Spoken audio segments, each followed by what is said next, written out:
Today I'm going to share with you the approach that I use in my own life, something that allows me to live well on a daily basis, to feel good despite having two autoimmune conditions.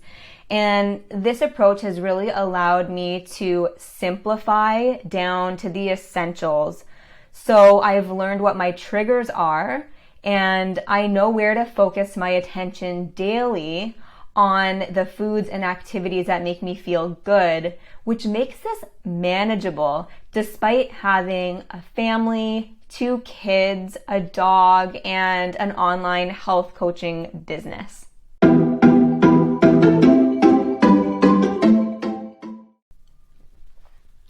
So you may be thinking, Whitney, what is this? Can you please just tell us already? What is this approach that you keep referring to? And it is called the Autoimmune Protocol. It is a complementary approach to chronic disease management. And it's intended to be used alongside the treatment options recommended by a medical professional. It is strongly advised to work with a medical doctor and other practitioners as well, such as nutritionists or naturopathic doctors, while following the autoimmune protocol. And although there is no cure for autoimmune disease, the AIP provides a framework for informing your everyday diet and lifestyle decisions in a way that supports your health and healing. Medical research and clinical trials have and continue to be done validating the impact of AIP as a dietary approach to managing autoimmune disease. So how does it work exactly? The autoimmune protocol works by what we call improving your nutrient status, essentially correcting nutrient deficiencies through food so that you're not deficient in things like B12, iron, and some of the antioxidant nutrients. Secondly, it helps by improving your gut health. And you may have heard it before, so much of our immune system lies within our gut. They call our gut our second brain. There is nothing more important in autoimmune healing than improving the integrity of your gut. And the food and lifestyle factors in this protocol do just that. It also helps regulate your hormones and regulate your immune system. This is, of course, accomplished through diet and lifestyle modifications, and the byproduct is feeling better. So let's start by talking about the dietary aspect of the autoimmune protocol.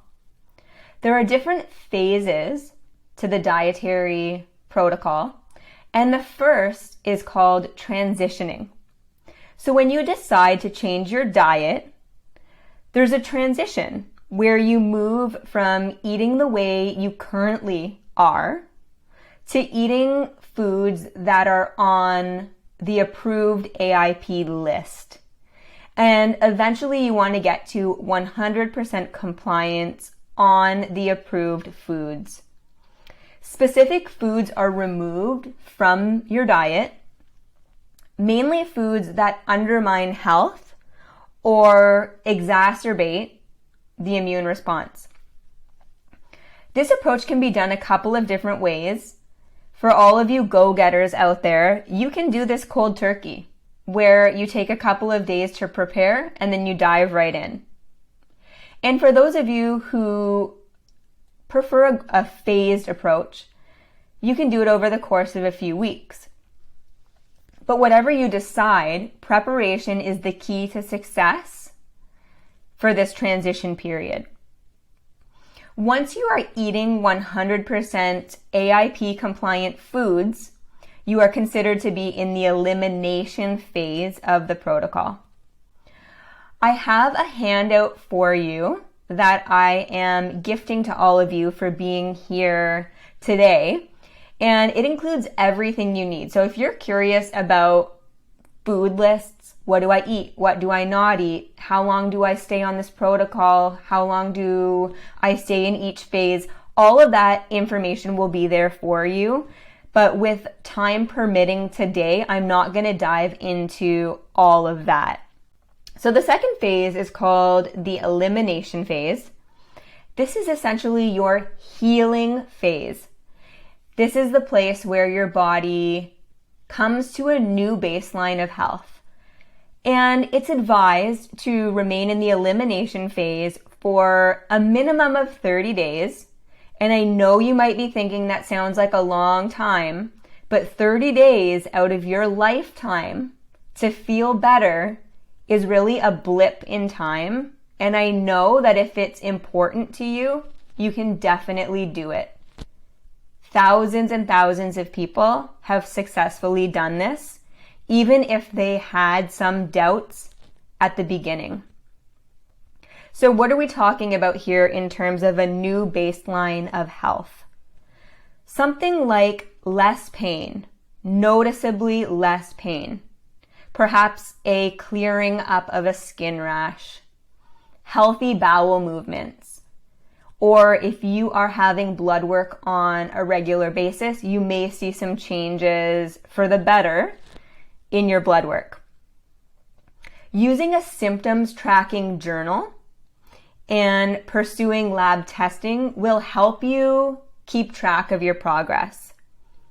And if you don't see improvements by 90 days, that's when you want to consult with a health coach or a health practitioner that can help you troubleshoot and determine if there's any underlying reasons why the healing isn't happening. And that may involve some more testing. I will also be including the symptoms tracking journal and a food journal in that resource that I mentioned earlier. Next phase is the reintroduction phase. So once you see noticeable improvements in your health, foods are then introduced back into your diet. And it's key to remember that the whole goal of doing a protocol like this is so that you get to a point where you eat the greatest variety of food while still feeling good. So these reintroductions are done slowly and methodically in order to determine whether or not a food reaction occurs. So you'll be monitoring your symptoms and tracking your experience as you introduce the foods. And this will allow you to determine the unique diet that works for you and makes you feel good. A lot of the time when we talk about eating for autoimmune disease, we think about what I described in the elimination phase, which is a very restrictive diet. But it is really the shortest phase of the autoimmune protocol. And once you make several reintroductions, you're considered to be in the modified AIP phase. So what I know it might sound overwhelming, but what I really want you to take away from this is that in 30 days, you can gain a better understanding of what works for your body and what doesn't when it comes to food. And that is going to be one of the keys to actually moving the needle on your health. If you can determine what is bothering your system, what is causing inflammation, and you can avoid those triggers, you are giving your body the best chance for healing.